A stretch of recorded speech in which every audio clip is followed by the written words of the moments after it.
yesterday, tomorrow, tomorrow. Hi, I'm Splat Stanley, and you're listening to Splat Attack Podcast. On this episode, we're going to be looking at the Ramses connection story of the Tomorrow People. Ha! So stick around. Kick it.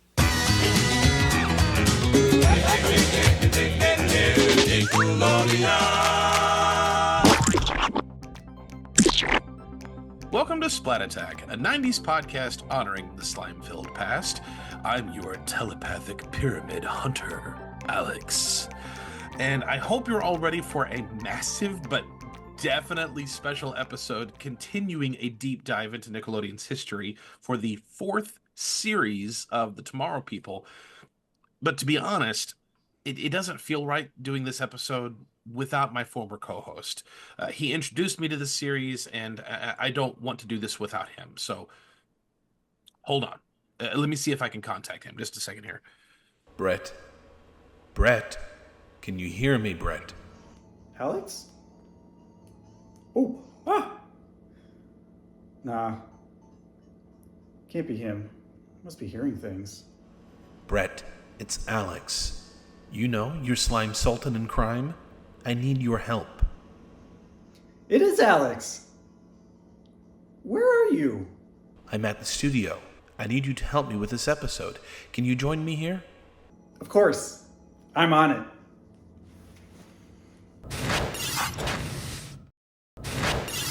Whoa, jeez. Where am I? Alex? What am I doing here? Hi there. Oh. Hi. It's good to see you again. Wow.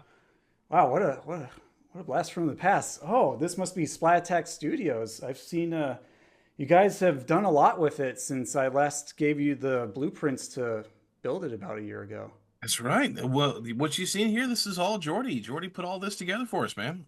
Man, that's awesome. I love seeing all these different rooms with all the personalities and segments. It's amazing. Do you have any room left for me somewhere? Maybe a storage box or something I can Yes, use? absolutely. We've even got your Gackoid shirt over in Collector's Corner. Oh, that's wonderful. I can't wait to see it up close. So we've got some pretty awesome stuff. Jordy did a great job. But Thank you, Jordy. for those of you who are fairly new to the podcast, Brett and I started the podcast together, and he had to step away because he was working on something very special. And like I said at the beginning, Brett introduced me to the Tomorrow People, and I've been waiting to continue the series because we got through the first three series so far. The pilot episode, or the pilot series, the Culex Experiment, and Monsoon Man, which all those episodes you can find in our library, and they're a lot of fun. That they like this one. It has some really good moments, and then some really what were they thinking moments. But it really didn't feel right continuing without Brett. So I had to have you here. Thank you for coming out, man. Thank you for bringing me back. It's truly a pleasure, and I just can't get over how much time has passed. But it's like I'm picking up where I left off, like without skipping a beat. So I'm happy to dive into this with you. I'm happy to have you here. Okay, so Tomorrow People, you told me when we first started, like the last couple of seasons before we really get into it, I don't remember, I may have remember this incorrectly, but didn't you say like the last two seasons take a dip or they got better? I don't remember what you had said. I mean, my nostalgia has warped my perception of that a little bit, and also I've watched in preparation for this episode like at least 8 times, so I might have warmed up to it with each passing watch. But let's just say it changes. For one, the intro music, it actually borrows from the origin story instead of using like that surf rock music that you'll hear at the end of the credits sometimes, except for part 5, which does that weird Indiana Jones kind of music they got going on throughout the episode.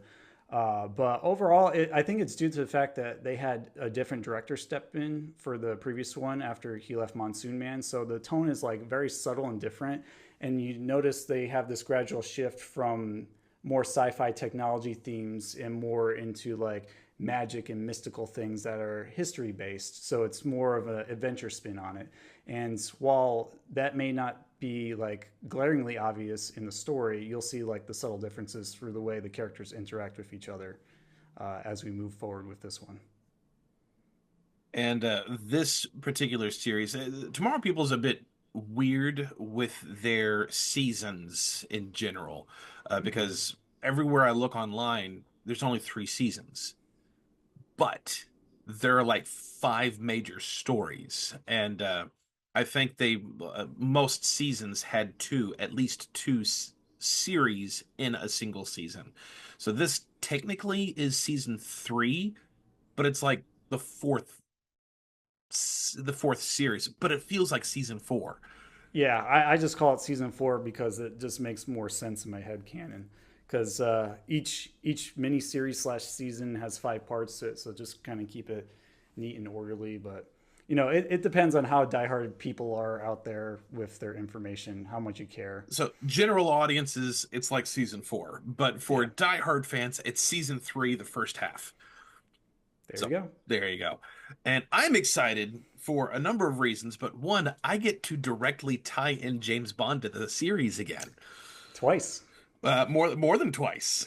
I think at least 3 times. So I'm pumped because any chance to talk James Bond, even if it's just a mention, I get excited about it.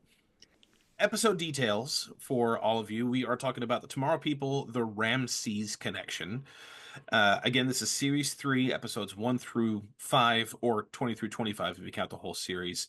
The air date, as near as I can tell, was January 4th through February 1st of 1995. Was written by Grant Cathro and directed by Roger Gartland. I hope I pronounced those correctly. You guys know how I am with names. But every single one of these episodes has a ton of exposition, which is both a good thing and a bad thing. So I'm going to try to breeze through these episodes as quick as I can because we have a lot to talk about. Oh yeah. The banter is going to be more fun.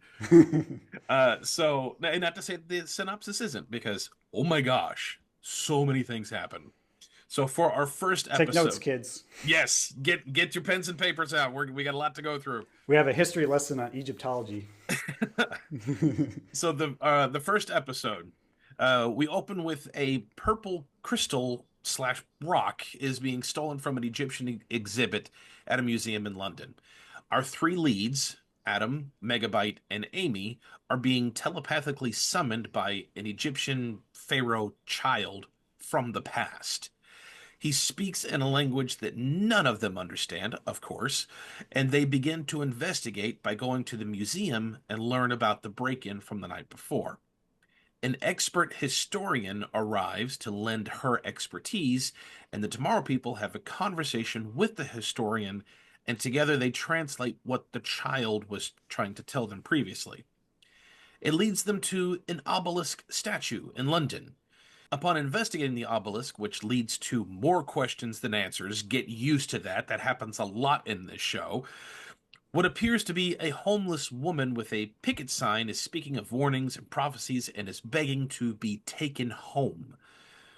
When she sees the Tomorrow People, she is very happy to see them, and her whole demeanor changes. She introduces herself as Millicent and gives them a picture, or card, as they call it in the show. Then she agrees to meet with them later. Meanwhile, Ramses, played by, yes, the one and only Christopher Lee. Guys, Christopher Lee is in a Nickelodeon show. That's just Epic. freaking awesome. Ramses is watching in his super secret Egyptian lair, which we have no idea where it is because it's super secret. Oh, it's right here. I'm here. What are you doing there? You're in danger. Adam and Megabyte locate the building that is on the picture that Millicent gave them. Megabyte distracts the occupants while Adam snoops about inside. Adam discovers a room with a hidden map room inside of it, a la Raiders of the Lost Ark. Meanwhile, Amy is with Millicent, and they discuss everything they've learned so far, which isn't really very much. And during their conversation, the thieves from the beginning of the episode, who also were the occupants of the building from earlier, show up. These guys are Hubert Tate and Scully. I have so much to say about these guys. We'll talk about that later. Millicent surrenders herself to them, and they take her away after she tells Amy to read the papers. Read the papers. Just read the papers. You must read the papers. What papers? Well, thanks for nothing. Adam then puts on a pair of rollerblades and has a small chase scene as he follows the car that the villains are in. The episode ends. This is kind of cool. I'm not going to lie. The episode ends with a white cat in an alley that is being monitored by Ramses. The cat is then surging with lightning and shoots laser beams from its eyes directly at Adam, and he takes refuge behind a car, but the cat shoots the car, which is engulfed in a fiery explosion, and that is our cliffhanger for the first episode. Do I still have all of your attention? Because so much happened in this one episode. But started off with a bang. Yes, we did. Quite literally. Yeah. All right, so I've hogged the mic for a while. Brett, what do you want to talk about with this episode? Where do you want to start? I mean, the rock is pretty shiny and pretty in the museum. We'll start where the episode started. I just thought it was very cinematic with the opening. I like how it gradually makes its way with the camera into the art museum at night. It's kind of mysterious. You get to see the close-up of the statues. You don't really know who's there or trying to break in. You just see the glass shatter and like someone's voice shout. So it really builds up the suspense before we get to see more of the story unfold in this part, which I think is, entertaining and engaging. Yes. That is something that I will say this series has always done really well, but I don't know. I guess it's just because it's Egyptian, and I love adventure stories. I mean, I love sci-fi stories, but I love adventure stories too. And they've really tried to get this to feel cinematic and big, which Tomorrow People usually does. But something about this one just feels bigger. And it feels bigger as the series goes along, especially this one. The finale had a great setup, which again we'll talk about. But no, I agree with you. The cinematic overlook of this thing was really well done. Indeed. One of the major strengths of this series are the three leads. Megabyte, Adam, and Amy, by Christian Tessier and Naomi Harris, and who's the other one? We had him, Christian Schmid. They are fantastic. Their chemistry is really good. Their characters are really strong. They each have very defined personalities, and they perform them well. Even Megabyte with his really snarky personality, because the first series, he felt really annoying after a while with some of his little snarky retorts. This one, it felt appropriate. He still listened to his team. He trusted his team, but every once in a while something really dumb would happen, or he would just be, okay, that does not make sense, and he would reply appropriately. Don't look at me, I flunked Spanish. You saw the Ten Commandments on TV once, and that makes you an expert, right? You said Egypt. Look around, guys, this is not Egypt. Dead body. Yeah, that looks so horrified. It's a tomb, what were you expecting? Look, don't worry, be wrapped in bandages. Bandages? What's the point of that if you're dead? Think about it. Shut up. Megabyte used to have to play off of Kevin in the origin story, so it was a lot of like weird jokes that may or may not have landed. But here, because he's mostly playing off of Christian Schmid, I mean Adam, who's a very like strong leader type character, he's very good at like following orders, not orders, but like instructions to like collaborate and do like sneak attacks and stuff. So it's nice to see them, work harmoniously in action when they have to devise plans to, get an object from the bad guys or just catch up with them. Yeah, the teamwork here is really strong. And I appreciate that, because if you have three leads, there needs to be purpose for all three characters. And for the most part, they do that really well. Across the whole series. The ending, we'll get to the ending. But one of the things that was slightly frustrating for me for this episode was you introduced Christopher Lee in this awesome awesome room, and then you do nothing with him throughout the entire. Like, I don't even think he had any bit of dialogue in this episode. He's like the Bond villain, where he's just in the background watching, like Dr. Claw, without saying anything. Yeah, I was just going to watching. say that. Yeah, he has the deep booming voice like Dr. Claw too. It like if Inspector Gadget was like in some sort of Egyptian themed episode, I'm sure he would have confused Christopher Lee for Dr. Claw when he was like trying to find some sort of treasure buried in a pyramid. Yes. But also, which I get. Yeah, you don't want to get things too heavy-handed with your villain too soon. You know, they wanted to space him out. So it's just me being selfish because it's Christopher Lee. I want to see more of Christopher Lee. But I'm the also, same way. But also my first Bond connection, he played a James Bond villain, one of the most iconic James Bond villains. He was the man with the golden gun. To us, Mr. Bond, we are the best. Let's talk about the villains for a second. Okay, you mean the henchmen villains? Yes. So obviously Christopher Lee was mostly just the observer throughout this episode. There are two villains, which we mentioned earlier. Hubert Tate is like the doctor type, and then Scully was the other one. The first time I saw Scully, I thought, what is that thing that's taped under his chin? A goatee. Yeah, is it a goatee, a soap patch? What is that thing? That does not look natural. And no, that's not taped on. That is his face. That is his facial hair, but it did not look right. I kind of like this guy. Oh yeah. One of the things that I really appreciate about the Tomorrow People every season is their villains are fun. The big bad is usually a really good big bad, and then the henchmen are fun. I still say my favorite set of villains was on Monsoon Man. Those guys had a blast. This one, I did not feel the same this season. I liked Scully. I could not stand Hubert Tate. And I'm sorry, I will call him this throughout most of the episode. The dude's a mouth breather.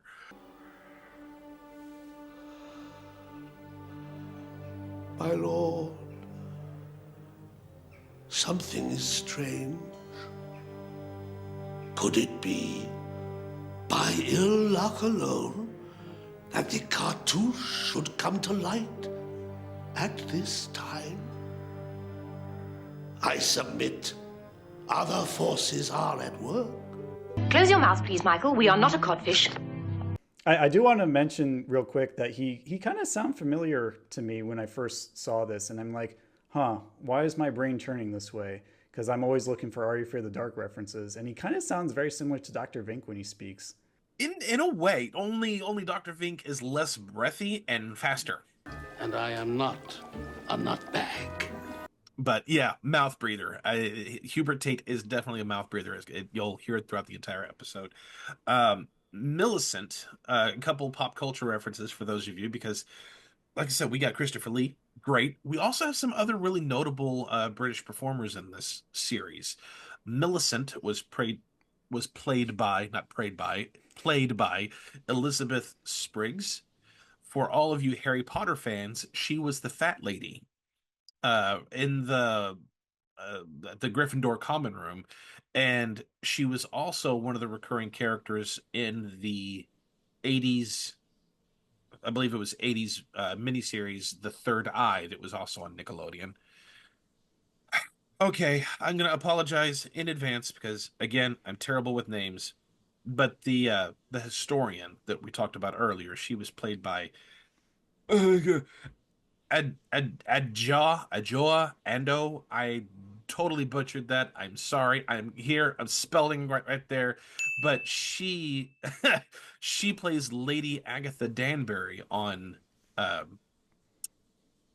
oh, my wife's gonna kill me because it's that Downtown super Abbey? No. Oh crap. Bridgerton.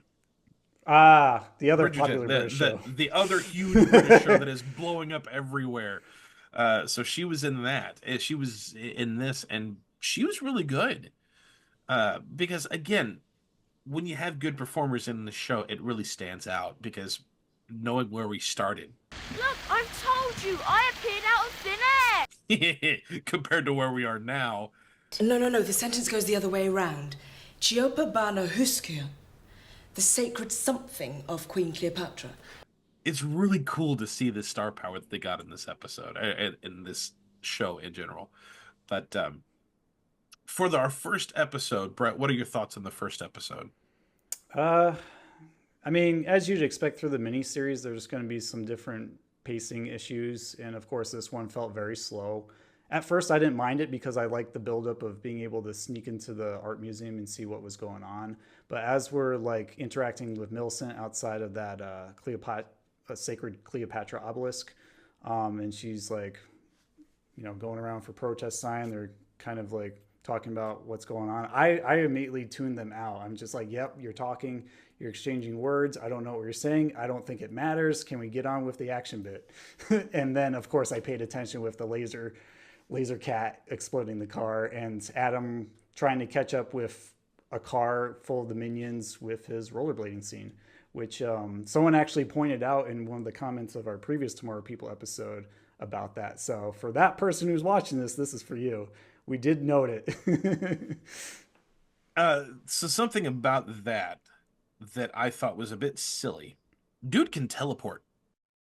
Why does he have to chase? He could just be on a street corner and just wait, and then when the car turns a corner, just teleport to that corner and then just wait, and save so much time and energy. Yeah, their decisions are very odd about when to teleport and when to be a human. Like, I feel like if you have Tomorrow People powers, especially if you have different types of psychic powers that further emerge with every season/series, wouldn't you want to utilize them as much as possible until they like recharge or something? I guess it could also be argued that he didn't want to use them in front of public because he is chasing in a public setting. Kind of like a Power Ranger thing where no one needs to know that you're a Power Ranger. But also, they mention that Egyptian pharaoh child was a Tomorrow person from the past because he communicates telepathically, which, hello, we now have expanded lore on the Tomorrow People in general because now this has gone back centuries. And that's kind of cool to me. It's like, wow, who else is a Tomorrow person? How many people across history? It actually reminds me of, I don't know if you're familiar with the Sly Cooper video games from PlayStation 2, but I'm familiar with them, but I haven't played them. In the third one, it's called Sly 3 Honor Among Thieves, and it goes into Sly Cooper's legacy as a raccoon thief and all the different raccoon thieves in his lineage in different time periods. So it reminded me of that because there's actually a Egyptian pharaoh one who has like a variation of Sly's cane where it's like two pharaoh's canes that he uses to steal stuff. So I just wanted to mention that for all you video game nerds or people just like random Egypt trivia. But also, I don't understand, and I'm looking for logic in a show where there's people who teleport. I know this, but I don't really understand how somebody from the past can communicate with somebody from the future over something that hasn't happened within his own timeline. That, dude, you're dead. And when you were alive, you had no idea this is going to happen in the future, unless maybe his power had something to do with premonition, because we did see some premonition powers in the first season, but even then it's more immediate, like within a day or so, not centuries in advance. And even then, how are you going to communicate? Yeah, it's not very clear the ins and outs of how that worked. They're just probably like, hey, someone from the past needs help. We don't have web chat or FaceTime, so this is next best thing. Come help us. And I will also say that the leads, they wrote the leads for the most part very smart, especially in investigating and things like that. And I love that, like I said earlier, I love the teamwork because it happens in this episode. You distract them, you ring the doorbell, you do your Megabyte thing. I'm going to sneak around. And he didn't just teleport out when he left. He put everything back, very meticulous, to make sure nothing was out of place, and then teleported out. And the fact that they could communicate telepathically, hey, Adam, I'm done. Get out of there. And then he put everything back and teleported out. I thought the teamwork was really good. And I loved that they were very careful to not leave things different than how they found it. Yeah, that was a highlight of the episode for me, is like just being able to pull off a plan so seamlessly, because they're fully like in their own skin with these teleportation powers, so they know how to use them and maneuver around bad guys very well at this point. And I agree with you. I really like the setup for this episode. Because this, yes, Tomorrow People has their moments of silliness, which we'll get to, but this just felt appropriate. There didn't feel like any major, really big, campy goofiness. This felt like a pretty straightforward adventure show for kids. I liked that Oculus laser beam shooting cat. I wanted to see more of that thing. All the different places a cat could be, and you wouldn't know it, because you know, like how cats in the darkness, you see just their eyes. Imagine just the eyes there, and then it shoots at you, and you have to run for cover or something. Like, oh, it's such a cool concept. Doesn't go anywhere. I'm sorry, but I wish there was such a cool concept, and they didn't go further with it. They should have. I think Dr. Evil would have had better luck, because at least he likes attaching lasers to animals. No, we don't gnaw on our kitty. Leave me, no. All right, moving on to our second episode. Adam survived the laser cat attack by hiding in an alley, and he flees. Flees. He doesn't teleport. Again. Tate and Scully bring Millicent to Ramses, and Ramses warns them of the Tomorrow People and orders his henchmen to discover what the trio knows. He then banishes Millicent to another dimension by way of CGI Oculus tornado.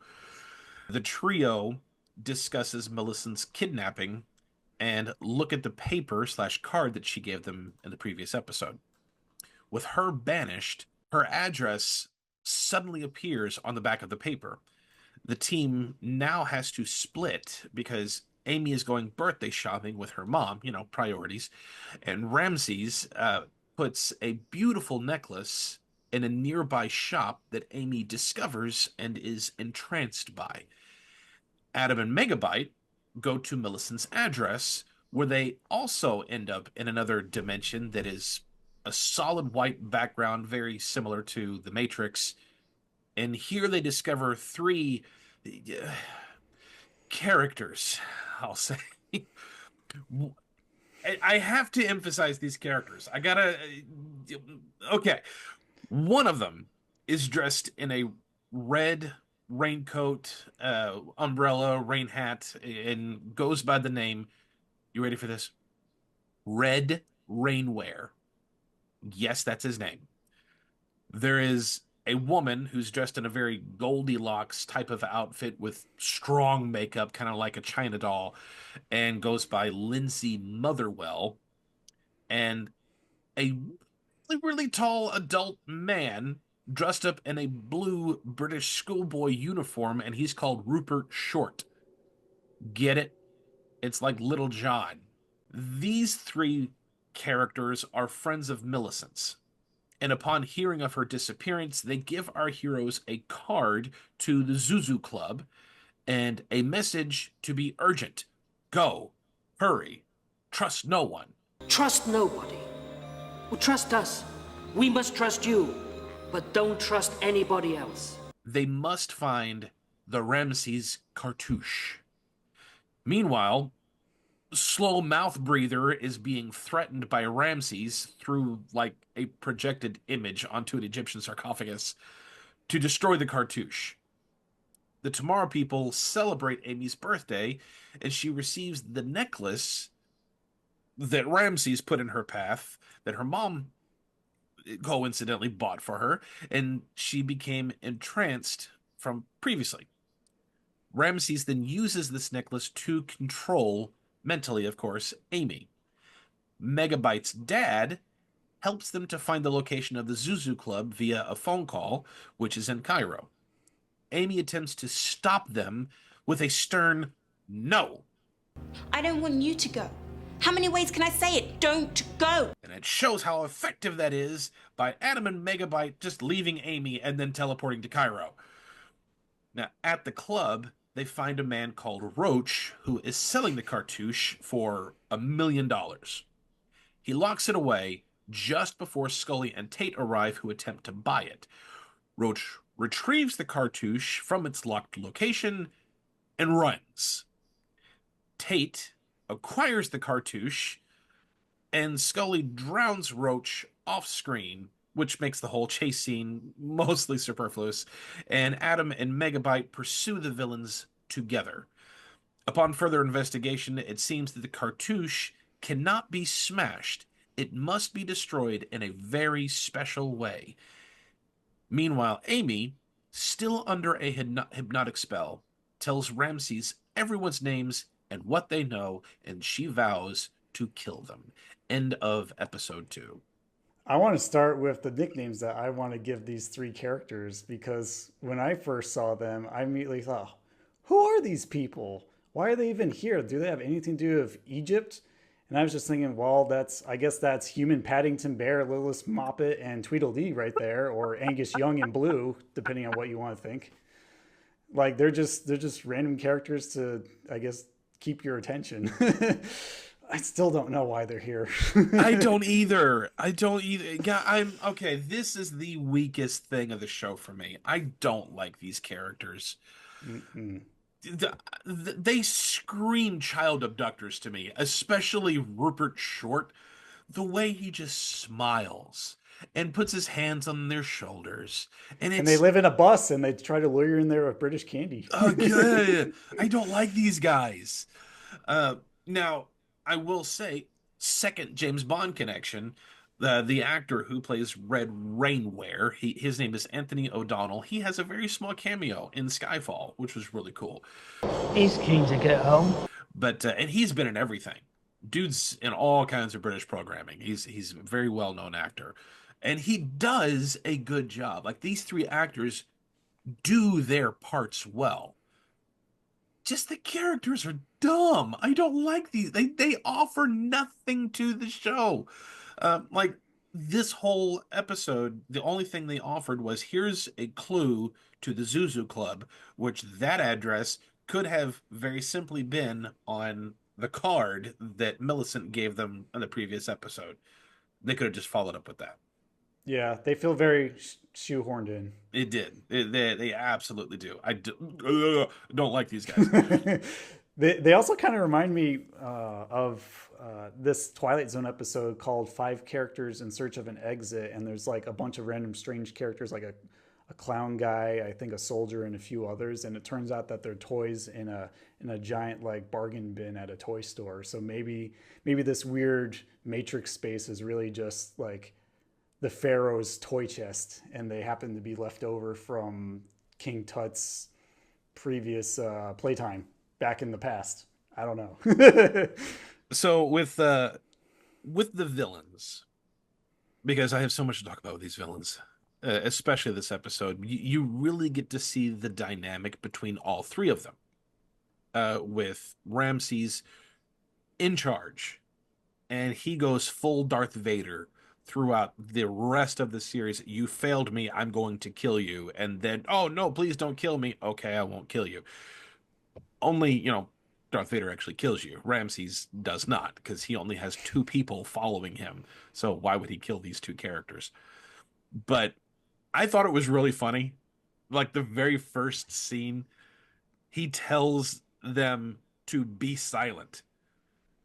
And within seconds, Mouth Breather goes, "Fear not!" Like, he just told you shut up. You lost the game. Be silent. Fear not, my lord. Christopher Lee, awesome, imposing person, dumb villain. His planning is atrocious. Almost like James Bond villain, because yes, I love the Bond movies. If they just pulled the trigger, Bond would be dead. That same type of mentality is in this show, especially with Ramses, because when he finds out that the Tomorrow people are there, They shall not see the light of a new dawn. No. We must discover how close they have come. Knowledge in the wrong minds can be deadly. Then kill them! Scully, the entire show, should have killed them. We should have killed him. We should have killed him. I told you we should have killed him, but you wouldn't listen. Yeah, my favorite quote that they keep repeat over and over again. Because he says it over and he's not wrong. You think he would have done a better job in Ramsey's position? Yes.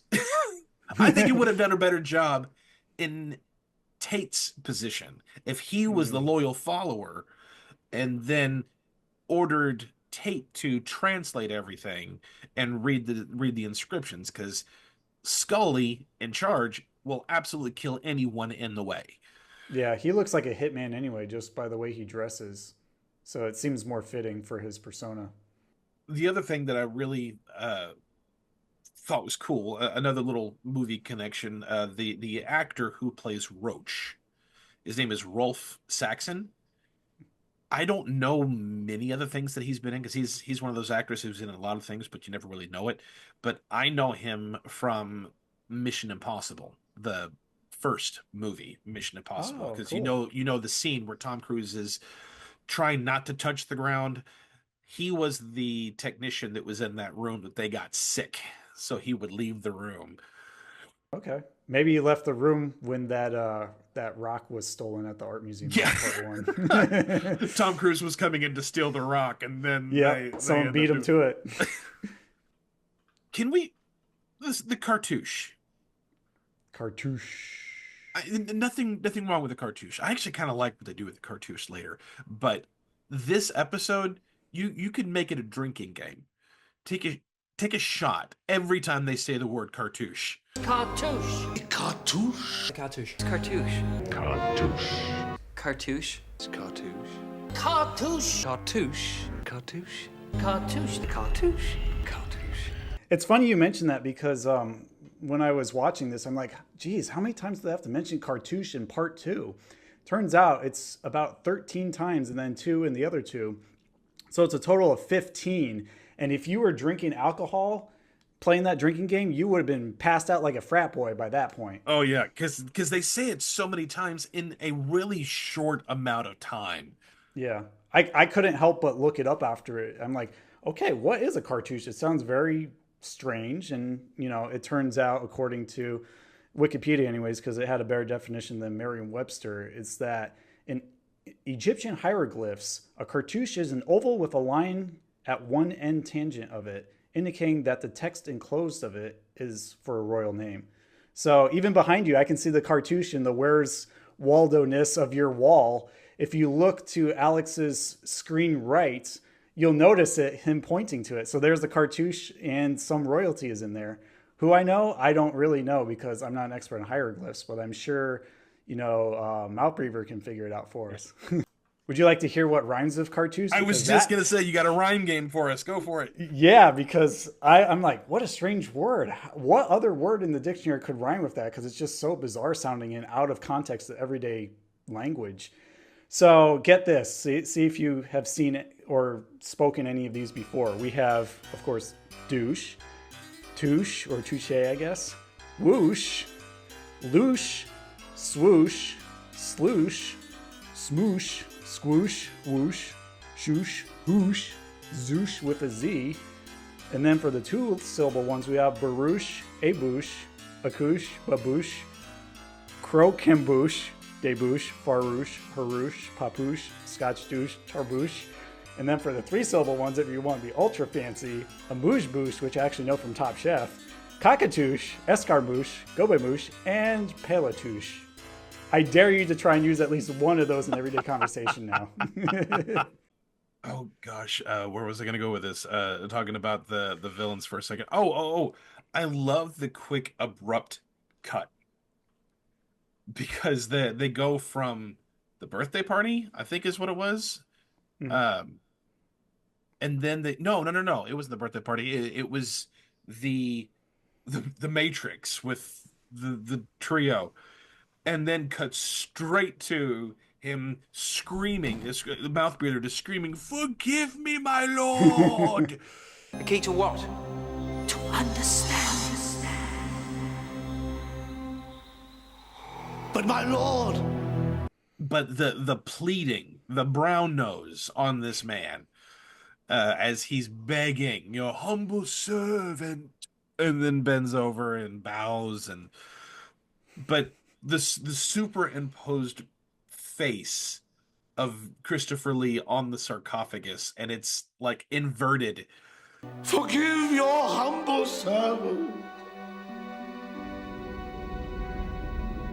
Rise. It's really unsettling. It actually reminded me, I don't know if you recognize it, but that wall where Master Raymond's head like appears in the Tale of the Whispering Walls of Are You Afraid of the Dark, it made me immediately think of that when his head was superimposed on it. I didn't think about that till you mentioned it. As like a way to threaten them before, yeah. The other thing that I really don't understand how he did, because yes, it's Ramses. He has special powers. We've not really seen them yet, because up to this point, he's just monitoring via the pyramid on his desk, kind of like a crystal ball, and he can just watch like a surveillance camera everywhere. And then the cat, which can shoot lightning, and he has these two henchmen. But now he's watching Amy and sends this hypnotic necklace. What power did he have to teleport that to the shop? I'm guessing he just teleported and then put it there and teleported back out. But then how would she buy it? I guess that's not in there had to have been something else. But again, I'm looking for logic in a show about teleporting people. You have to stretch your imagination to get through it. Some of these things, it's not just suspension of disbelief. It's okay. You this is a bit too far. I need explanation. I need context. If Mouth Breather would stop pleading so much, or if you weren't so, hey, people are onto us. I need you to go destroy the cartouche. Oh, okay, and then go. Like, I don't need the pleading. The dude pleads in almost every episode. I did not disobey you. You need me. I have said from the first. Maybe the necklace ended up in there, kind of like how King Tut's Cobra staff ended up in the temple magically. Yes. Yeah, stretch your imagination. But I do also want to admit, I like that they had pretty good callbacks to the parents. I like that Amy's mom is cool with the Tomorrow People, because last season she wasn't. And when Amy was doing anything that even remotely could be dangerous or anything like that, Mom wasn't at all stopping any of that, which I'm so happy for. They progressed that story, and I'm really happy about that. And I missed Megabyte's dad, but it was cool that they wrote him into the episode and was helping Megabyte find the Zuzu Club. I think that's kind of cool that now even the dad has some trust in his son. And here's this thing that you're looking for, because internet wasn't around at the time. Yeah, it really helps if you're following Tomorrow People, whether you're like a new viewer or someone who grew up with it in the 90s like I did, to see these like little details, these little common threads that interweave through all the different series, so you can get a deeper sense of who they are, how these characters evolve and interact with each other, versus just forgetting about them at the end of each season and trying to remember who they are by the next one. So I like how they build the lore in subtle layers as it progresses, and it will continue to do so with the next one too. What are your thoughts on this episode? It still feels a little bit slow to me. I like seeing Christopher Lee. Anytime I get to see him on screen, I'm just really happy, because I've known him from several other things like Count Dooku, Star Wars, Kingdom Hearts as Ansem the Wise / Diz, other things like that. He's been everywhere without me realizing it growing up. But it did feel a little bit slow, just like the last one. There was egregious use of the word cartouche, which should be illegal by this point.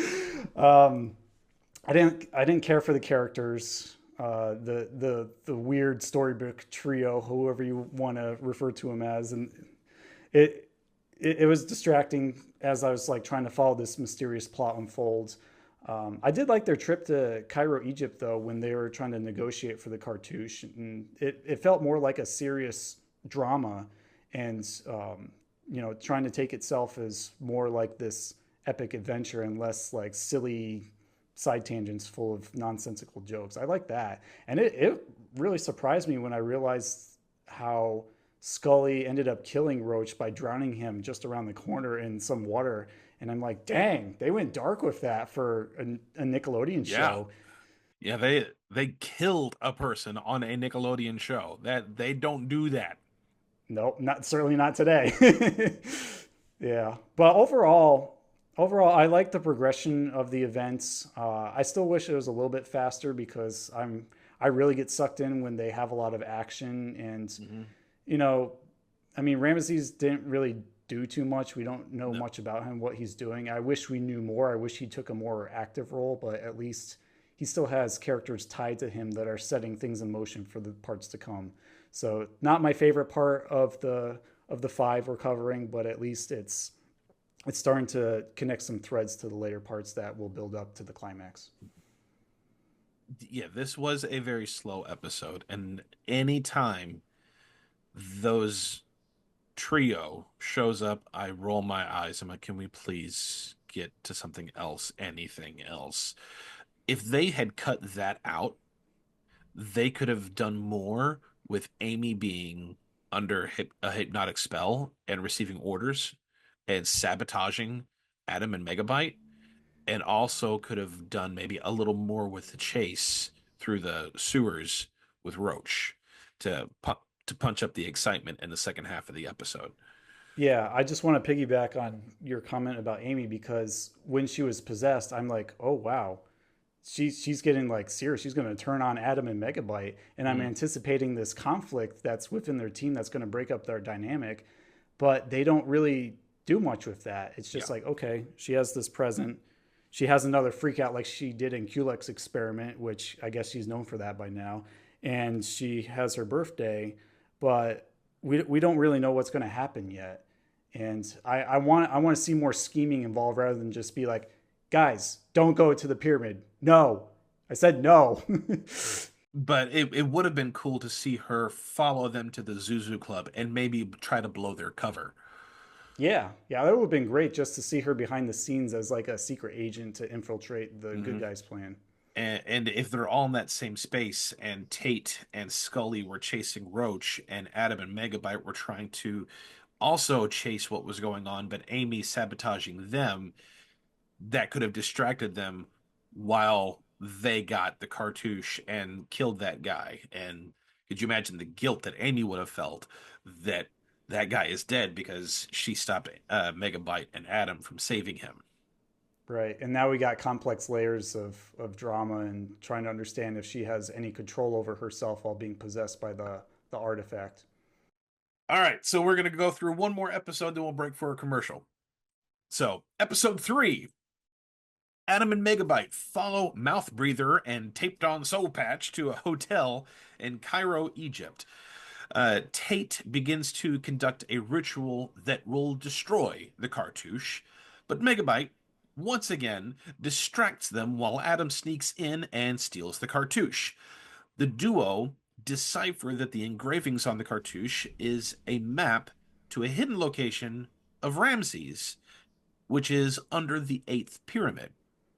Amy, still under Ramses' hypnosis, is eavesdropping on them. They teleport very carefully into the tomb, and they use the cartouche as a key to open a hidden chamber. They examine the burial chamber of Ramses and observe the various hieroglyphics and paintings on the wall, and they open the sarcophagus of Ramses only to discover that the body is missing. The Egyptian pharaoh child from the very first episode from the past manifests himself once again and indicates one of the pictures on the wall while drawing their attention to something called Amtoudi. Amy follows them while Ramses is observing her actions. He then causes the tomb to collapse in an attempt to kill all of them. Adam notices the necklace and removes it, and he, Amy, and Megabyte all teleport out. Amy apologizes, but there's no hard feelings. They take the necklace to the historian and tell her about the tomb, which the historian doesn't believe. Meanwhile, Ramses threatens Mouthbreather again for failing to destroy the cartouche. He begs for his life again and reasons that he is deeply needed to complete Ramses' plan. Ramses agrees again and lets him live. The episode ends with Megabyte investigating Mouthbreather's office and finds a star map revealing that Amtoudi is a constellation. He knocks over like a knife or a letter opener or something, and when he goes to pick it up, an Egyptian asp or whatever kind of black snake that is, I don't know snake breeds, is now crawling on Megabyte's shoulder and begins to glow red. End of the episode. I mean, I guess we can start with the whole uncovering of the Amtoudi thing, because I enjoyed that part. I enjoyed them. That was cool. Finding more of the pieces to it, learning the history behind Ramses' cult of like harnessing the power of the stars to create, I guess their pharaoh ruling class, whatever, however you want to phrase it. But I like how they're working with the museum archaeologists to figure out all these different clues about the Egyptian history and what Ramses' master plan is behind, sending his minions around trying to get some sort of item in return for casting a spell on the Cartouche. It does drum up more suspense for me, which I like, and I do find more interest in the secondary characters this time around. But it still felt boring in certain pockets, and whenever King Tut shows up, I'm just like, I need Google Translate. Come on. I don't need you shouting at me in your native language and then just language barriers. They're such a problem. I will say the bulk of this episode I really did enjoy. There's a couple of scenes that are just that they drag the episode down overall. But from the moment they get to the tomb and they use the cartouche to open the door, they discover everything, and then they escape, they translate what they've discovered, all these things. This was pretty cool. The breadcrumbs leading to the next thing. That part's pretty awesome. I really, really enjoy that. That whole beginning scene, though. Do we really need the scene of them booking a hotel room? It reminded me of the deleted scene of the No-Tell Motel from Rocko's Modern Life. We have no luggage. We shall be gone in the morning. You stay only till the morning? All night? Okay.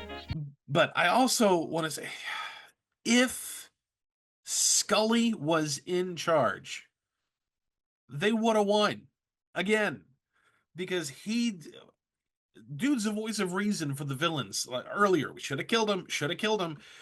This one, they do the whole thing again. This is the second time this has happened. Megabyte tries to distract while Adam can go in and sneak around and steal the cartouche. So dude tells him, ignore it. Just keep going. Don't stop. You would have this thing destroyed, and they would have no lead, and none of this would have been discovered. Even if they lived, you let them live for the rest of the series, they couldn't stop you now. The one smoking gun they needed is gone. Nope. Dude had to sit there with his hands like a field goal. Go answer the door. See who it is, I do. Again, Adam was smart because he took the cartouche, but he didn't just take it. He replaced it with something else. Raiders of the Lost Ark, switch it real quick. So that way, while it was wrapped in this cloth, they never suspected that it was replaced. Dude's good at covering his tracks. Ramses, later, when he's lecturing them, you failed me again. You have failed me again. Dude, you have a cat that can shoot lasers. Use it. And he's wanting to also kill the only one person who can conduct a ritual because he failed him. Idiot! Yeah, I think he should have had like a whole bunch of people line up for this position at Villains HQ in case he had to kill him off. He'd just replace him with another wizard who knew hieroglyphs and make another incantation, no problem. Because he is just way too generous with the amount of times he lets him live. But at the same time, it's a conflict of interest because if he does kill him, oh, there goes my plan. I can't do what I need to do with the cartouche and no unlimited power. But he could also, I mean, he could, you killed somebody in the previous episode. You could do some kind of physical harm that will make, incentive. It's not a good thing. He's a villain. It's not supposed to be good. Like, cut his hand off. You don't need his hand to conduct a ritual. Yeah, something to keep instilling fear of them so that they do what they're told without, getting away with making mistakes that belabors the process. Now, you have a Courage the Cowardly Dog connection. Yeah, I mean, it's more of a general connection, but I thought of this specifically when they went into the tomb. Side note, I also thought of the Return of the Mummy episode of Goosebumps because they were inside a mummy's tomb for that episode, but that's beside the point. Yeah, when I saw Ramses' tomb empty, it reminded me a lot of, what is it called?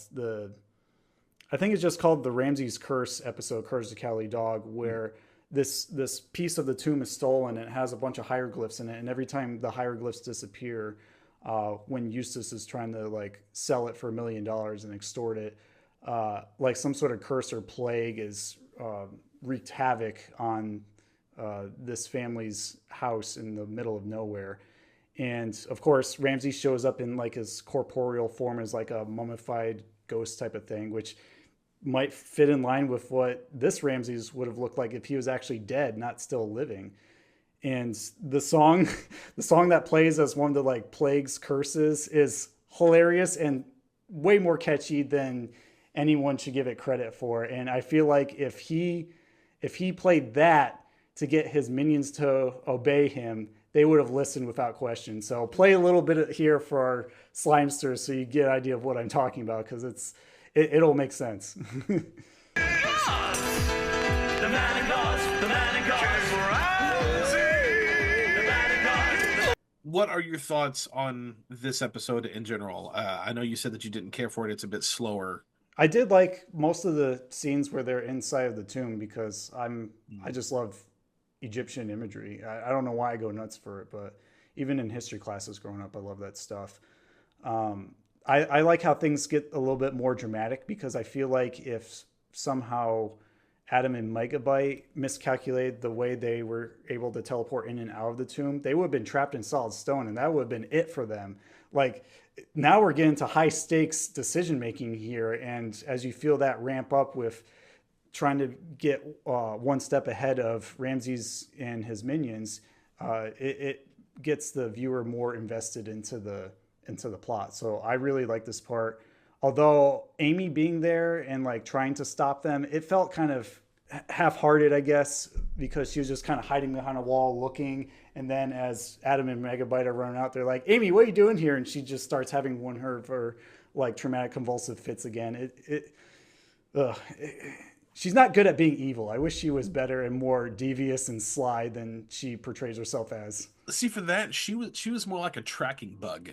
Like, she just had to follow them, and then once she was there and made contact with them, then Ramses attempted to collapse the thing. So she didn't really have to do anything, just lead him to where they were. Right. Yeah, I guess that works instead of being an agent, but I was hoping she would have more... Do something. Yeah. Something up her sleeve to thwart them, rather than just, look around. Teleport inside the sarcophagus so when they move it out of the way. Yeah, as they remove it out, pull them out. I also was wondering, because the Egyptian asp thing at the end, I really liked that they're using, that they have the cats, which obviously plays a major part in history of Egypt, and also the snake, which was cool. Mm-hmm. But where did this thing come from? I mean, both of them, they just kind of appear, and this is the only time that snake is here in the show. It's here at the very end of this one and the very beginning of the next one, and it's gone. I could have sworn at some point, either in the previous part or even in the beginning of the credits, where I saw it slither out of that weird black pharaoh statue. Yeah, like it just, yes, it slithers. You see it come out, but they never explain what either of these animals are, why they're there. You do see the cat again later in the series, but you don't see the snake, and you know very clearly what the cat does: shoots lasers from its eyes and things go boom. Very simplistic. The snake, we don't know yet, at least by the end of this episode, because it glows red and then freeze frames and ends the episode. I think they were just put there for dramatic effect because, with each of these parts, it's like, oh, we got to leave them hanging so that they tune into the next one to see how it resolves itself. But it would have been cool if it was the cat again, like coming out of the shadows and the eyes start to glow and then freeze frame that, because we already know what this thing is. And Megabyte is in is in line of danger here.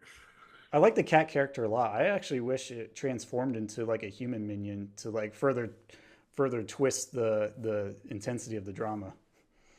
And I also like that Adam was smart enough to figure out very, very quickly that it was the necklace.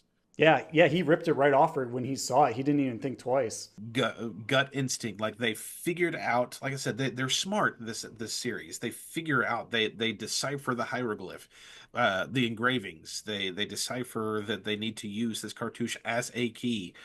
He takes the whole room in and puts together a lot of Amtoudi and what is Amtoudi, and they still haven't figured that out yet. But and then you're sabotaging us. Why are you trying to sabotage us? Oh, here's this necklace that's glowing red. Tink. Adam is the mega mind of this thing, not Megabyte. Yeah, couldn't have said it better myself. He's such a strong player in this episode, in this series.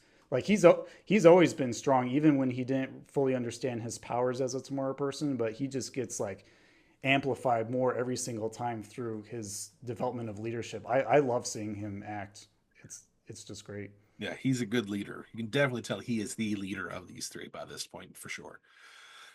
But we are going to take a step back because we got 2 more episodes to go through for the Tomorrow People, and there's a lot that takes place in these 2 episodes, and we're going to have some fun with it. So stick around, don't go anywhere, see what else is going on in the world of Splat Attack. We'll be back in just a bit. You're watching Splat Attack Podcast. I'm going to use my time machine and meet you all in the future, so stick around. Thank you for tuning into this episode of Splat Attack. If you are enjoying this episode, please hit the like button, subscribe, make sure to hit that notification bell. If you are listening on a podcast app, please leave us a review. These small actions from you have a big impact on us. It's good to hang out with friends and talk old school nostalgia, which is exactly more of what we do over on Patreon. Go to patreon.com/splatattack to gain access to bonus minisodes every Friday, slang streams which are live watch parties twice a month, opportunities to submit questions to our celebrity guests, and more. Join the Gakoids over on patreon.com/splatattack. We may not have clothing made from Egypt, but we do have some pretty smooth-looking shirts available on our Bonfire page. Go to bonfire.com/store/splatattack store with hyphens in between. We have shirts with our logo as well as other 90s Nickelodeon-inspired designs. We have different styles of t-shirts as well as different colors to choose from. Get your customized t-shirt on demand at bonfire.com/store/splatattack store with hyphens in between. Join us next time, Slimesters, as we rev up a new format for March Madness. We'll be resurrecting our elimination bracket as we explore the expansive gamut of the citizens of Wellsville from Pete and Pete. You don't want to miss this retrorific action here, only on Splat Attack. Ah, here it is, the future. Looks just like what it did before. Anyway, we're back to our show. Well, I hope you guys are ready for more Tomorrow People action, because we got quite a bit more. So we're just going to jump right into episode 4 of Tomorrow People Ramses Connection. When we last left our hero, Megabyte, he was wrapped around the shoulder by an Egyptian asp. At least that's what I'm going to call it. The snake was glowing red, and he stands up and simply removes his jacket and then wraps the snake up inside. The jacket and the snake just like teleport away, I guess. That's it. You don't know anything else that happens with this thing.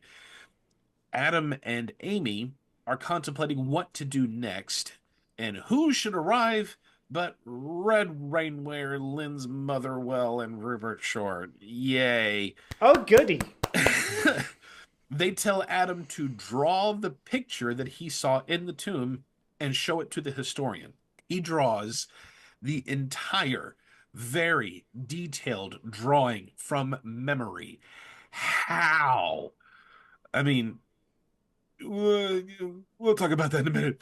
They all examine this picture and its meaning, and the historian shares the myth of a cult of mystics who believed that stars could give powers of magic and would then use that power to build the pyramids.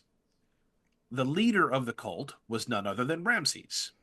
They come to the conclusion that Ramses is still alive, which is why the sarcophagus was empty. The stars in this picture form the constellation Amtoudi, which also happens to be the name of the cult. Are you guys keeping up with all this exposition? Because there's a lot of exposition here. I'm sorry. Adam and Amy reconvene with Megabyte to catch up on this huge history lecture. And as they connect, Mouth Breather meets with Felix Fry, a scientist who has been working together with them for the past 10 years. Mouth Breather warns Fry of the trio of the Tomorrow People. If they show up, Fry is to send them to Ramses. Of course, he doesn't call him Ramses. He's like Reese or something to that effect. Megabyte shows Amy and Adam while in Fry's office that the Egyptians believed that shapes had various powers, with the pyramid being one of the strongest shapes, something very special about the power of the shape of the pyramid. They determine that Felix Fry has learned how to unlock the power by way of light. Imagine what a full-size pyramid could do with light from the stars once they are aligned as they're supposed to be. The endless power it could provide to mankind, or in the case of Ramses, the evil that it could do. Felix Fry arrives to give even more exposition, and then he directs them to Ramses. They know it's a trap, so they split. Adam goes to Ramses with the idea that I can just teleport out when things get dangerous.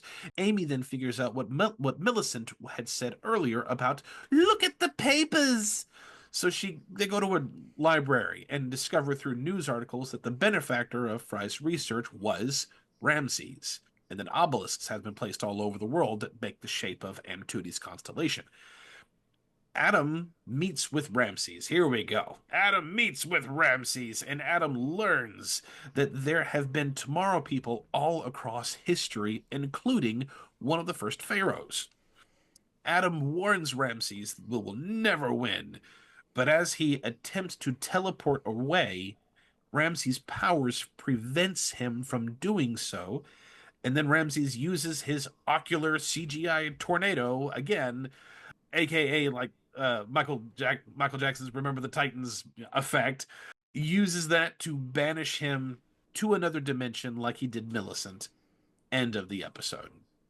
All right, I got some fun things to talk about in this one, and I don't mean that negatively. I got some pretty cool stuff for this one, but take it away. Where do you want to start? Holy crap, that ending. I thought Adam was dead. Yeah. that would have been, I mean, I was on the borderline of tears when I saw it, because we saw him just go through all these series, and I didn't want him to be stopped so easily by the end of this, because I didn't know what was going to happen to him. But yeah, that was the cliffhanger of all cliffhangers for this series, and it got my attention when Ramses finally did something. That's an awesome power. I mean, one the eyes thing. That's a cool thing to be able to do, but also completely stop dead in their tracks a Tomorrow person from teleporting. If that's the case, is that like a proximity thing? Can they only do that when he's close? Because if he could do that just wherever, like most Tomorrow People can do, use their, throw their powers where they need to, he could have stopped them whenever he was collapsing the pyramid. Yeah, it made me wonder if he also affected King Tut that way too, like because he was trying to warn the Tomorrow people of him as a looming threat in their present day, because he had to face him around his time. Like it really makes you think a lot deeper when you see these interactions unfolds. Like it also made me think, was he like an anti-Tomorrow person, or are there like a whole league of villains that have anti-Tomorrow people powers? It really fuels the imagination in many ways. Because he says in this episode, I have faced many of you. I've encountered many others like you. And in which we see in the last episode, that in this dimension there are dead bodies from other Tomorrow people who he just banished there, and then they just slowly died. That's kind of freaking awesome. Oh yeah.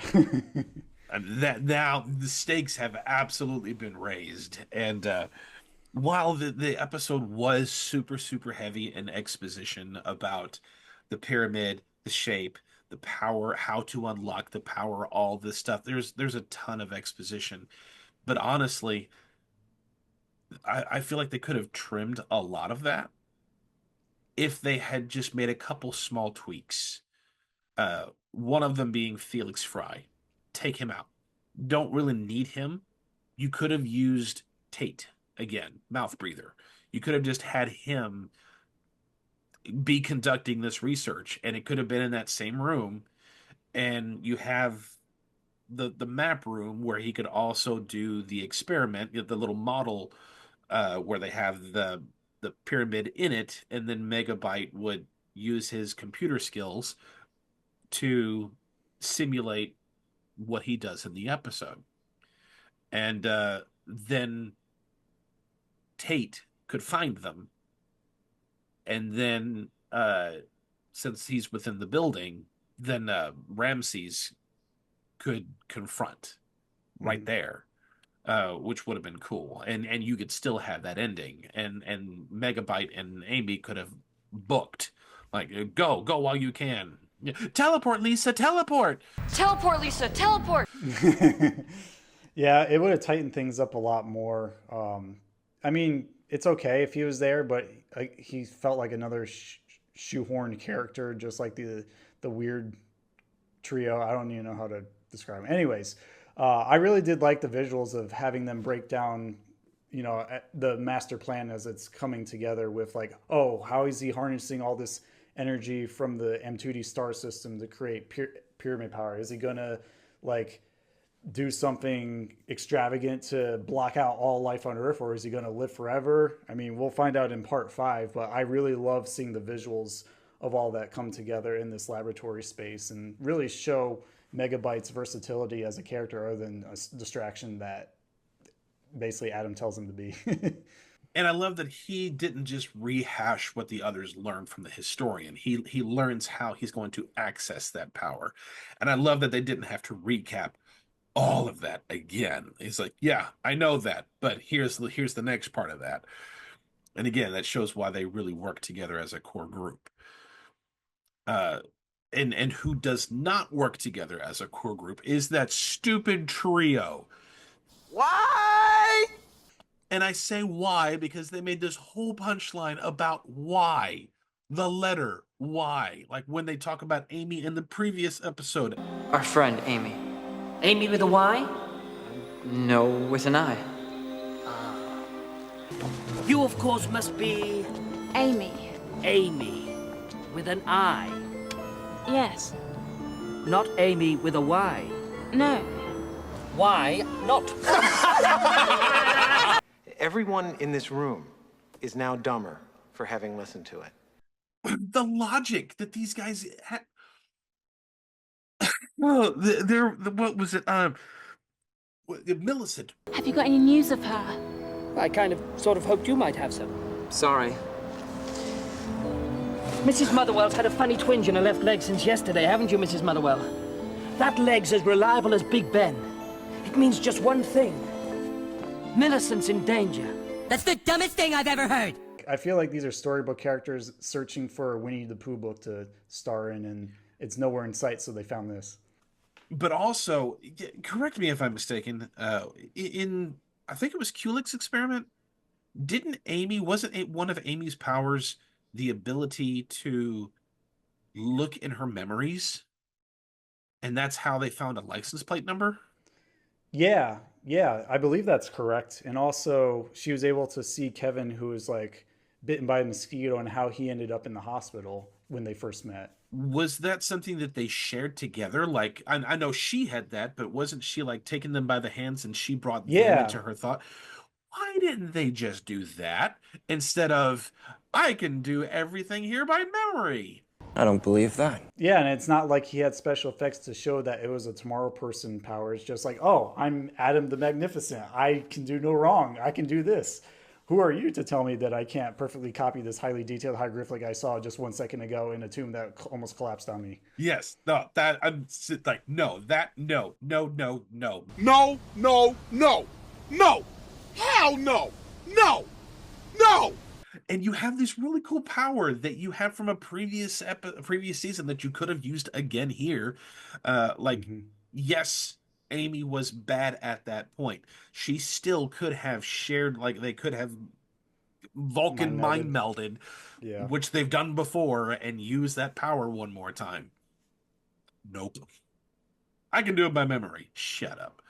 I think the shift in directors caused some of lost in translation of the lore that has been building up to this point, which is such a shame, because even you can sense the tonal shift with the story overall and weird elements that just don't make sense, even though it was building up a ramp of like, okay, we know these characters really deeply, we know how their powers work, how can we anticipate how these powers develop as they get to know each other better and meet new foes. And here it's like, okay, well, we're not on the path we thought we decided, now we got to figure it out, and they just kind of lose sense of the range of their powers, and so it starts to fall apart here. But I do like how they built up how global and serious this threat is, because I mean they're like, oh my gosh, could you imagine this could be endless energy for the entire world? This is wonderful. Yeah, but what if it's already in the wrong hands? And like, okay, now we got massive stakes here. Like, this is bigger than I think anything they've ever faced. Bigger than some guy who just wants to be the leading serial in all of the world, and or a lady who loves bugs, and a lady who loves now the bug thing from Kulik's experiment. That's a serious threat, but this dwarfs that, and I think it's super super cool.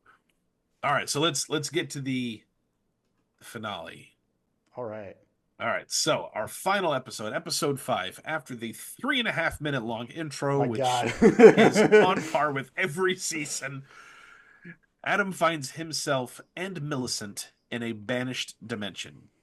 Amy and Megabyte communicate with Adam in said dimension, and they combine their strength to teleport him and Millicent out of the banished dimension.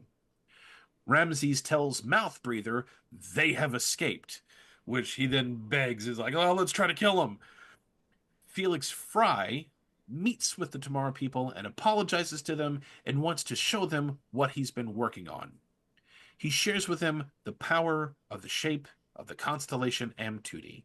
The obelisks around the world form the shape of Amtoudi, and they will draw strength from the stars. He demonstrates this power in a simulated map room and surrounds the Tomorrow people with a small show of its strength, which traps them all. Amy gets free from this trap by knocking over one of the obelisks and finds that Felix Fry also has a necklace that is being hypnotized, and she takes the necklace, turns the power off, and they all determine that the last pyramid is on top of the building that Ramses is staying in. Not only that, but the stone that was stolen at the beginning of the series is acting as like this catalyst. Once all the stars are aligned, they go through this stone, which will then give all power to Ramses. If they destroy the stone, they stop Ramses. On their travel to Ramses, they run into Millicent and her friends. Ramses is now ready for the ritual and for the stars. He then kills Scully with an optic blast from the cat because he's no longer of use.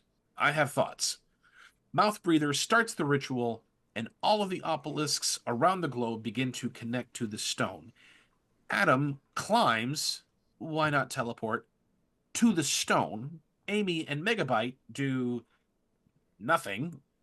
Millicent shows up and just talks to Ramses while Mouth Breather continues the ritual.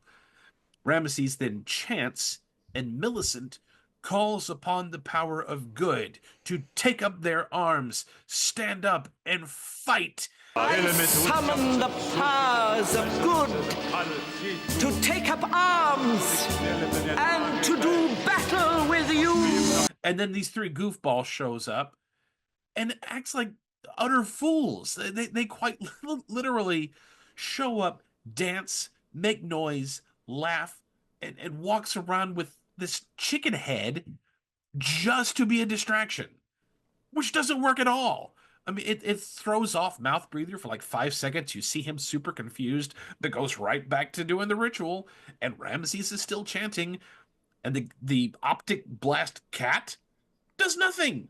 I mean, it's there, and it's just sitting there watching. Amy and Megabyte do nothing. The obelisks all complete this connection, and light falls upon Ramses as he absorbs power. And now the cat, which now all of a sudden is in Mouth Breather's arms, sees Adam trying to get the stone off of the where everything is connecting to, and it shoots at Adam, but misses him, and it hits the stone instead. And with the stone out of place, Ramses and Mouth Breather are then destroyed by the light, and the cat just walks away. The Egyptian pharaoh child manifests himself one more time, takes the stone, thanks them, and disappears. Millicent says, "You did well. You did really well. We've succeeded." "Woman, you did nothing. Adam is the only one that did anything, so of course he did well." The friends say thank you, even Motherwell, who never talks before because she's shy, but Rupert didn't say anything. And they all disappear, Jedi style, folded clothes and everything. And the camera booms out in a sweeping aerial view of Ramses' lair, and we fade to black. End of this miniseries. Oh boy. What do you want to start with? I will start with, I really like this setup. Mm-hmm. Up until the trio shows up in Ramses' lair, they had such a great setup for something really cool and epic, and I was excited to see how this was going to end, which I don't remember being this pumped by the buildup of the final conclusion for any season of the Tomorrow People like I was this season, because the last few was like, oh, well, that was abrupt and quick and not really all that memorable. I remember this one. I was going to say, oh, it was so beautiful. I was expecting like spirits of past pharaohs to like suddenly emerge through magic to just beat up Ramses and just really have an onslaught of like some sort of Egyptian war of this like tension and conflict that's been building up all to this time. It could have been past Tomorrow People just show up to get revenge on him for killing all of them and banishing him to that dimension. Like I wanted to see something epic, like akin to the Keyblade War, not to make another Kingdom Hearts reference again, but something with gravitas. And the moment Millicent said, "I summon the powers of good," you know she's not going to deliver on that. And I mean, oh God. A chicken head, really? Oh, and the call to action. When they're all together and they say, "Oh yes, let's go," and then Rupert Short blows a bugle. Onward with our quest. Into the battle, my friends, and quickly too. All right, let's go. The gods be with us. Just when I think you couldn't possibly be any dumber, you go and do something like this. Funny thing, when he was wearing that chicken head, it did remind you when the genie from Nick Arcade turned Mikey into a chicken. Maybe that's his strategy, that Mikey was summoned to distract Ramses. In the whole beginning part, where they're showing the power of this pyramid, again, you didn't really need Felix Fry for that. Megabyte could have been back and was doing more, how can we stop this? And then simulates the thing again to do a plan of attack. So you still could have used the same set and still have the pacing still be virtually the same, but here's what we can do to stop Ramses. And then they could find where they need to go. And then go to, all right, well, let's go get him. I do like the visuals when they show the like miniature obelisks connect everything in the lab, but honestly, I don't think it was necessary. It felt a lot like the Weather Machine in Monsoon Man, where you see all these glitz and glam. But I think if they returned back to that castle place, broke into that secret lair, and used that as like their strategy war map to plan of attack for Ramses, that would have been more engaging and less fluff in a way, less redundant in showing that. Going along with Ramses being a really dumb villain, tells this idiot, mouth breather, "You have served me well." No, he has not. There are new enemies who seek to destroy what we shall create. Who, my lord? I told you we should have killed them, but you wouldn't listen. My orders were clear. You disobeyed me. You have failed me. Again, you have served me well. And then turns to Scully. I have no further use for you.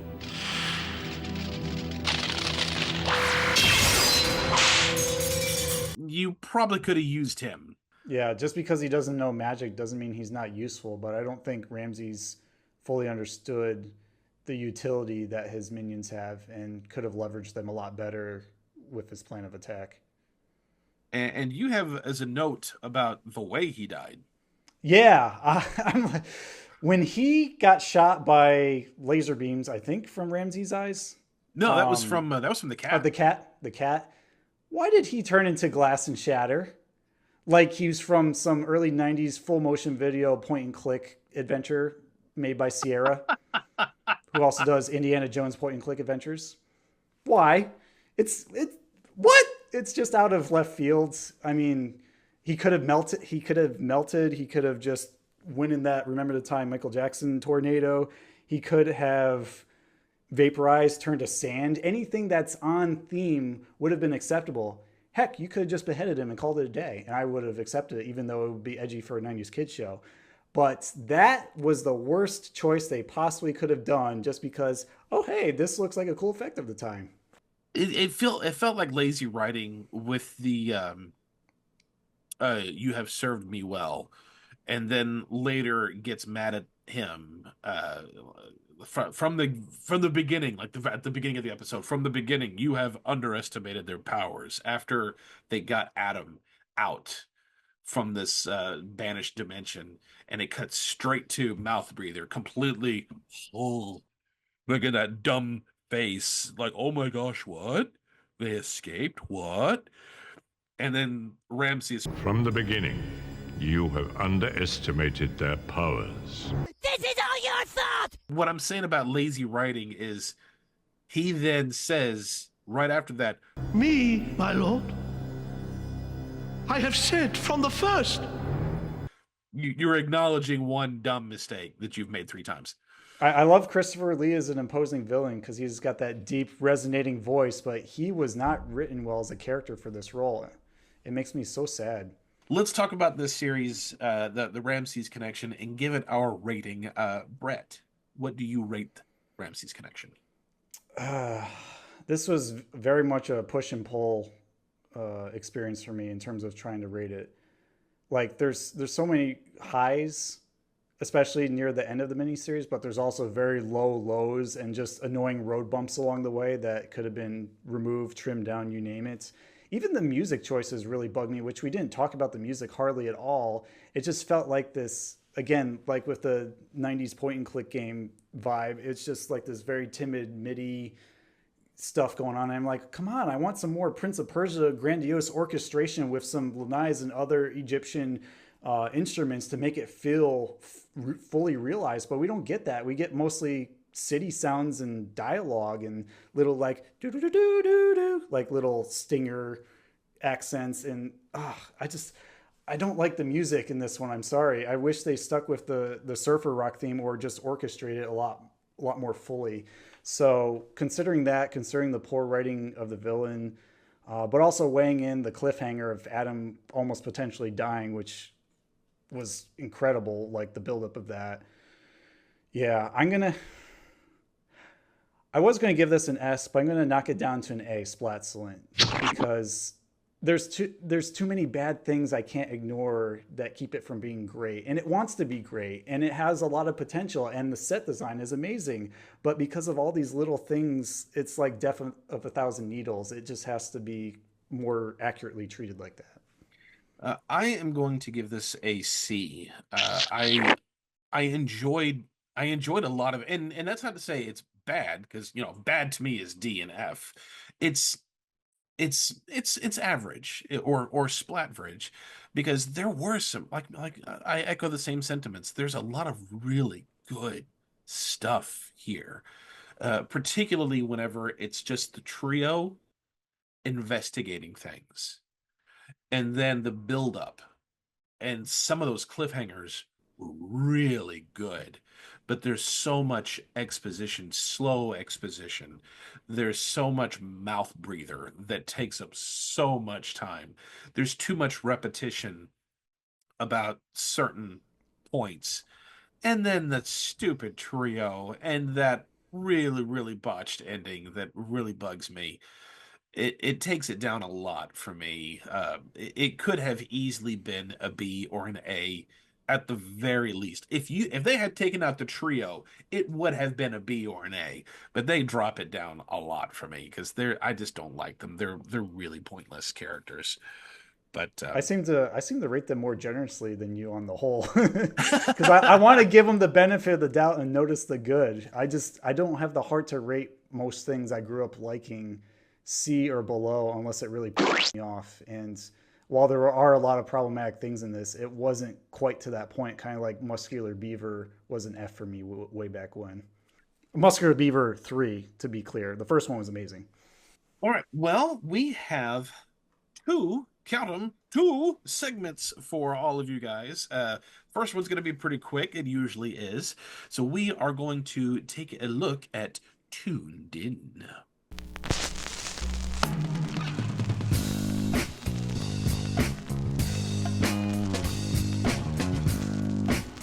Tuned In. All right, Tuned In, for those of you who don't know how this goes, it's pretty straightforward. If you could pick any song across pop culture to fit with this series, what song would you pick? I had a tough time with this. Granted, it's my first time being a part of Tuned In, but I had to narrow it down from 5 songs to 1. And the reason why is because I considered the title of the song, the relevance to the theme of Egypt, the lyrics, how it relates to the plot of the story. Like, I really gave this a lot of thought. And while I really, really wanted it to give it to Ride the Lightning by Metallica because of all the lightning in the episode, nice. I can't choose that as my number 1 pick. I'm going to have to give it to Power Slave by Iron Maiden, which is a whole album based on Egyptian music, and the lyrics fit Ramses' role perfectly. Like, if you go listen to it now after this episode and actually read the lyrics, you'll see how well it fits the tone of this story. So I got to give it to that. Oh, that's awesome. That's a great pick. I just went with a nice, simple Egyptian theme song. I didn't want to go with Walk Like an Egyptian because that's too easy an answer. But I went with Night Boat to Cairo by Madness, which is a ska punk band from the late 70s. But it's a pretty decent song, but just again, Egyptian themed is more what's in mind for that. So I'll put these up on Instagram. Everybody vote on which pick you like the best, or give us your entries for what song you think would be for fitting for this episode, right? The lightning is a good pick. I wish I thought of that one. Yeah. I also thought of Written in the Stone by Earth, Wind, and Fire and Nights Over Egypt by Incognito. But again, it was really tough to narrow it down from all the picks I came up with. But we do have one more segment that's going to be a little lengthier. I'm really excited about this one because we usually end up doing this with Tomorrow People episodes. We're going to do our first ever Can You Top This?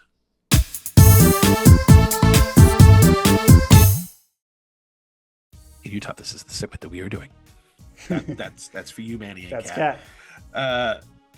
This was Manny's suggestion at the end when we had our big meeting earlier last season, and the idea for this is: can you rewrite if you had the opportunity to rewrite the end of the series? How would you rewrite it, and could we make it better?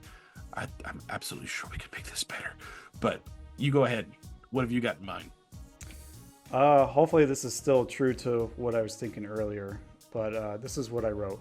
So Ramses was sent back to his vacant tomb with his number 2 mummified, along with him and his cartouche, number 2 being mouth breather.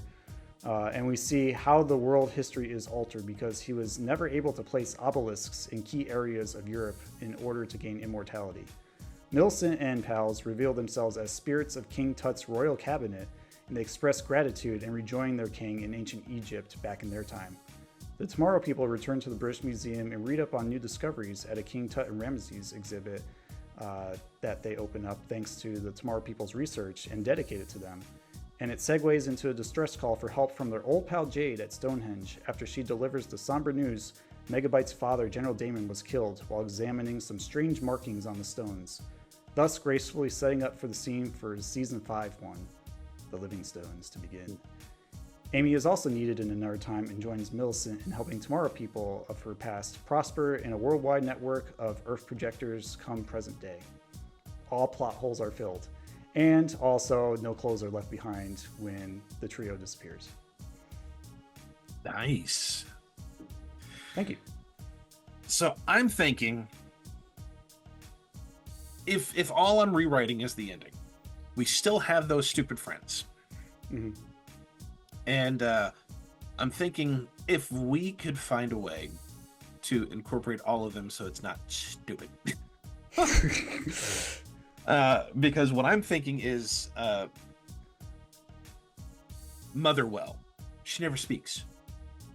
And neither does Short. And then the other one is all about, rain gear and things like that, which is incredibly quirky, much to its detriment.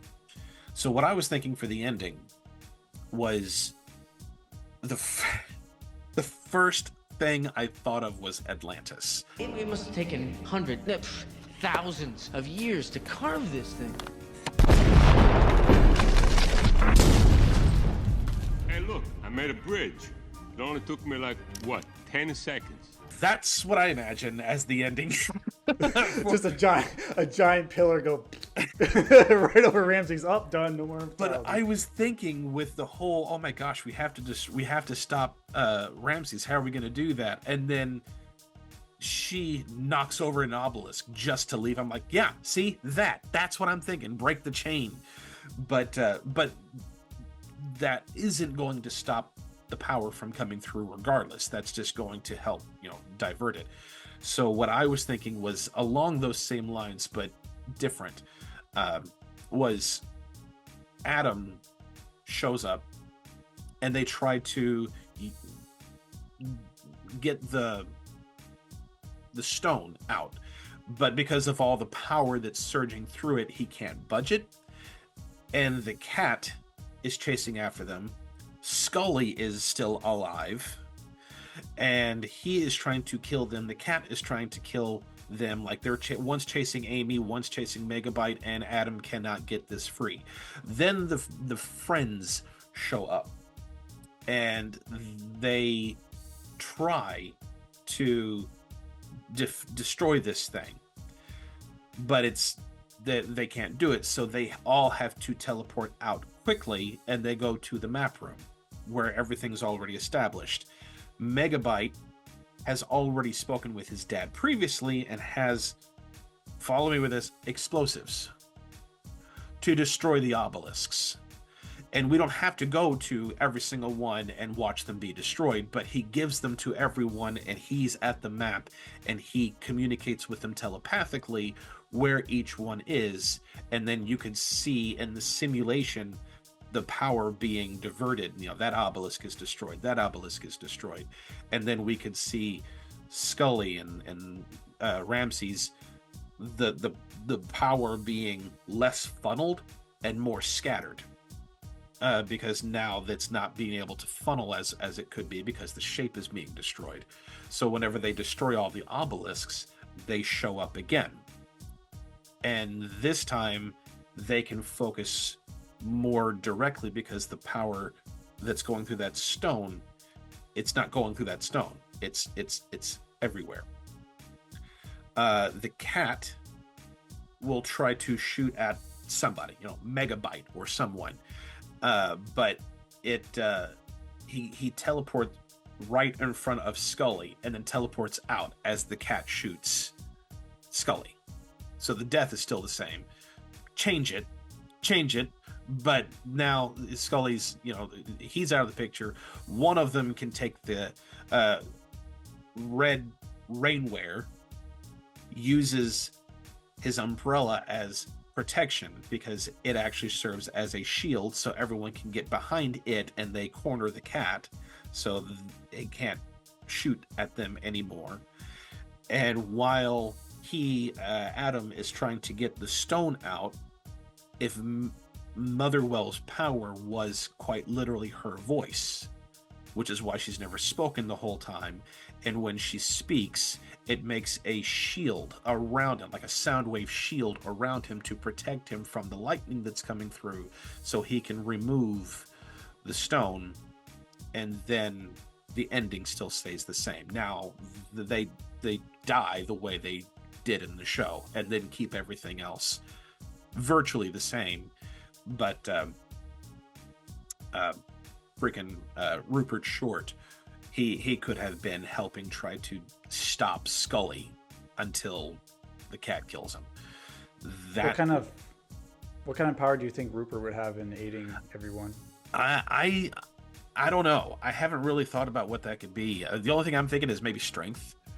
I was thinking like elastic arms, because he's played up as being tall and lanky. Oh yeah, that could be grab really onto things. Yeah. Reach, I like reach up to the top of the obelisk and try to pull Yep. it down. Done. I was waiting for that, all 5 parts.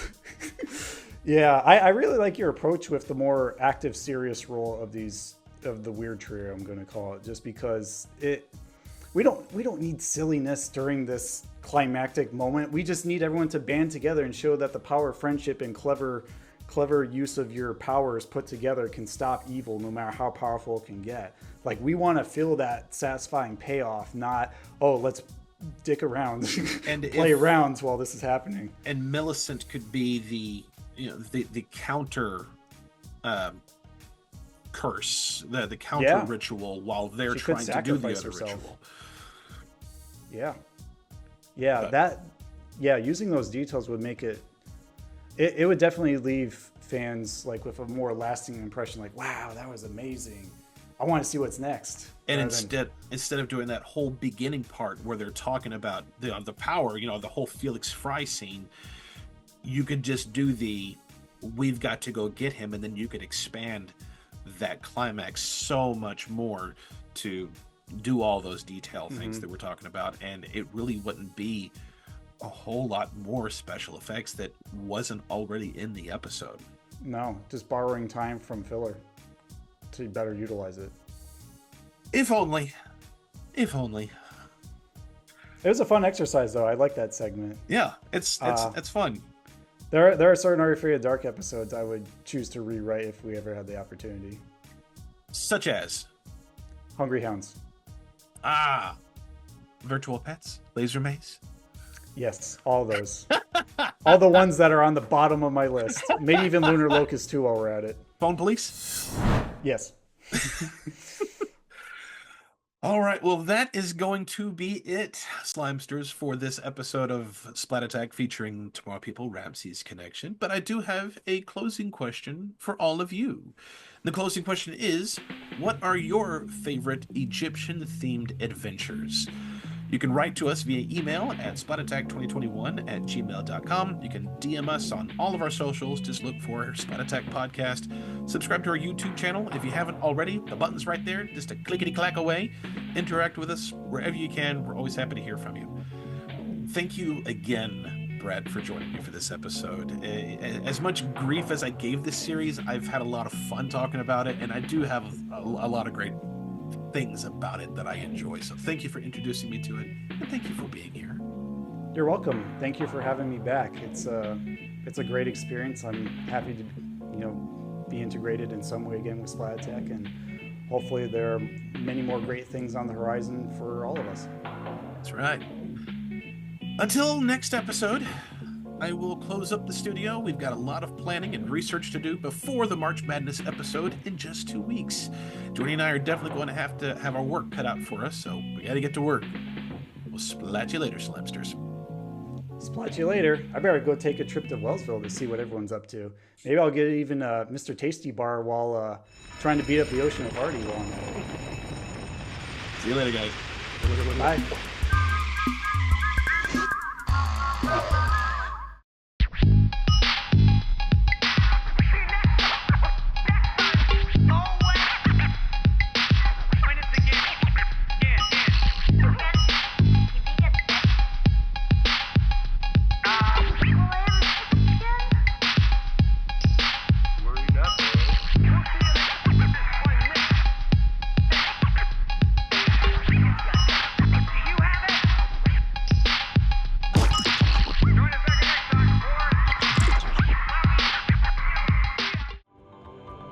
This episode was recorded at Splat Attack Studios, in virtual home studios, though none in Florida.